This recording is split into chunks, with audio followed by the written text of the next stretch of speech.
এই মাহিন্দ্রা গাড়িগুলো ভাঙচুর করা হয় শনিবার রাত ৮টার দিকে। পুলিশের সামনেই বরিশাল কেন্দ্রীয় নতুল্লাবাদ বাস টার্মিনালের বাস শ্রমিকরা ১৫ থেকে ২০টি মাহিন্দ্রা গাড়ি ভাঙচুরের অভিযোগ ওঠে। পরে মাহিন্দ্রা অটোর শ্রমিকরা এক হয়ে বাস শ্রমিকদের বিরুদ্ধে আক্রমণের চেষ্টা চালালে ত্রিমুখী সংঘর্ষে রণক্ষেত্রে পরিণত হয় টার্মিনালের আশপাশের এলাকা। লাঠিচার্জ ও টিয়ারশেল নিক্ষেপ করে ১ ঘন্টার মধ্যে পরিস্থিতি নিয়ন্ত্রণে নেয় পুলিশ। এখন রাস্তা আপনার খালি হয়েছে, কোনো ধরনের ব্লকেজ নাই, চলাচল স্বাভাবিক আছে এবং যারা চলতে চায় তারা রাস্তা ফাঁকা আছে। ১, ২, ৩ ঢাকায় জমি জিতে নিন ১০০% ক্যাশব্যাক সহ ২০ কোটি টাকার পুরস্কার।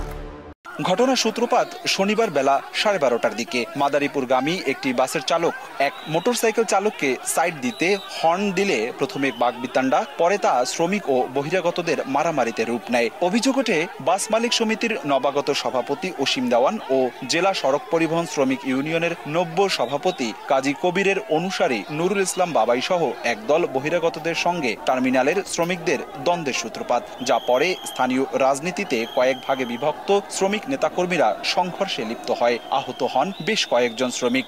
ভাঙচুর করা হয় বাস কাউন্টার। বিচারের দাবিতে বন্ধ করে দেয়া হয় অভ্যন্তরীণ ও দূরপাল্লার বাস চলাচল। যদিও বাস মালিক সমিতির সভাপতি অসীম দেওয়ানের দাবি মালিক পক্ষ নয়, রক্তপাত হয়েছে শ্রমিকদের অভ্যন্তরীণ দ্বন্দ্বে। একটা গ্যাঞ্জাম হয়েছে, শ্রমিক গ্যাঞ্জাম হয়েছে, যার কথা তারা বলতেছে সেও একটা শ্রমিক। তো আমরা এটা তদন্ত করছি, যদি আমাদের মধ্যে থাকে কেউ এর সাথে জড়িত থাকে এবং কেউ ইন্ধন দিয়ে থাকে সেটা কঠোর অ্যাকশন নেওয়া হবে। দিনভর শ্রমিকদের দফায় দফায় সংঘর্ষে বাস বন্ধে চরম দুর্ভোগে পড়েন যাত্রীরা। বাড়তি ভাড়া দিয়ে যাত্রীরা মাহিন্দ্রা অটোতে চলাচলের চেষ্টা চালালে বাস শ্রমিকরা ভাঙচুর, হামলা চালায় মাহিন্দ্রা শ্রমিকদের উপর।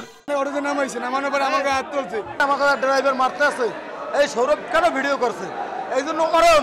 এর আগে ২০২৩ সালের ২১শে জুলাই বরিশালের নতুল্লাবাদ বাস টার্মিনাল দখলকে কেন্দ্র করে শ্রমিক ইউনিয়নের দুপক্ষের মধ্যে দফায় দফায় সংঘর্ষ হয়। আহত হন ২০ জন। অপূর্ব অপু, সময় সংবাদ, বরিশাল।